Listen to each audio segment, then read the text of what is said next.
Now on Nights with Steve Price from the 50UP Club, Christopher Zinn.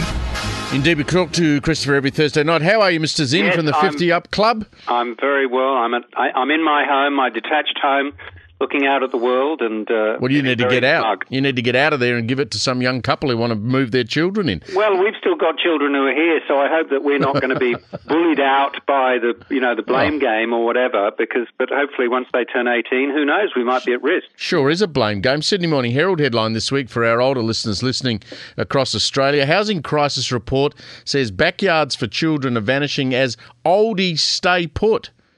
Now, this is a Bob Birrell, who I've got a lot of time for Bob Birrell, from the Australian Population Research Institute, saying Sydney will need to find an extra 309,000 homes between now and 2022. Melbourne will need an extra 355,000, and they're blaming older Australians who want to stay in their large homes because they now own them for not giving up their houses to young people who want to come and live in them. I find that to be absolute rubbish. Well, exactly. And I mean, look, Bob Birrell does say he's not advocating older people move, but he did say they're not making way, as if there's some moral duty to make way.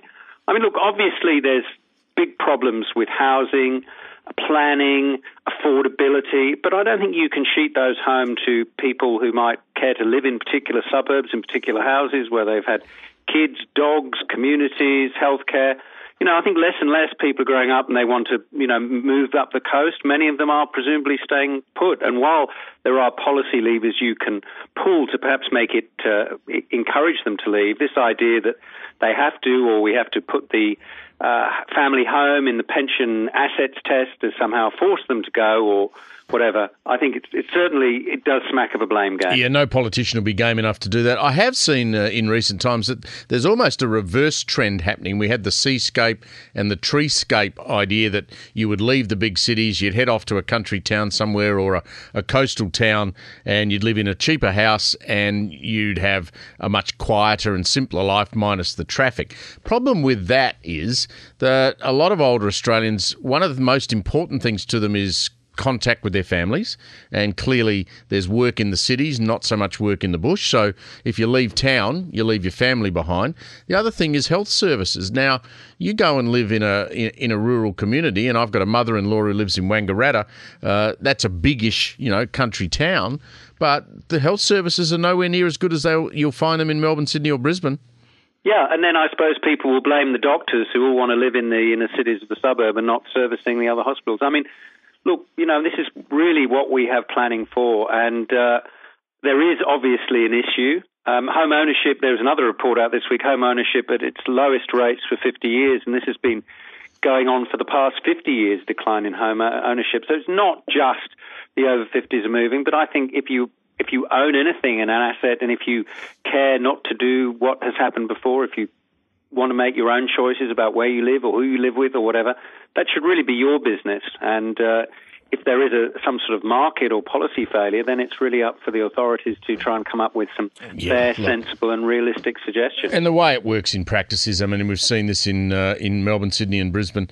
You're even getting situations now where people in 4 or 5 houses in the same street will band together, all sell their properties, and then the land becomes much more valuable for a developer to build a unit development or something like that if council allows it. So those things are happening. That's the reality. But if people want to stay put, I don't think that there is any way that governments can force them out. Look, in Europe, obviously it's different, and in Asia, because the families all live together. So what you would have is, mum and dad might have originally owned the home, and they downsized to living in either a granny flat or something out the back, and the family take over the house. But we're not so keen on that idea. No, and interestingly, of these people, and it is about up to 60% of over 50s who own the freestanding houses in those inner and middle suburbs of Sydney and Melbourne.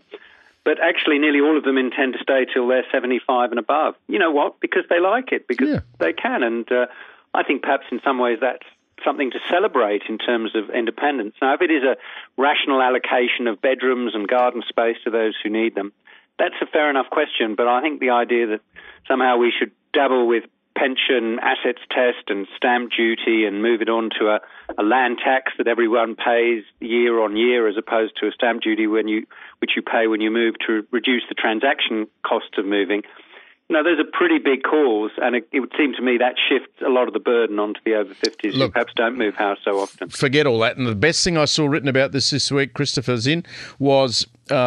everyone says, oh, well, you had it good. You bought your house when prices were cheap and you've now had all this capital growth.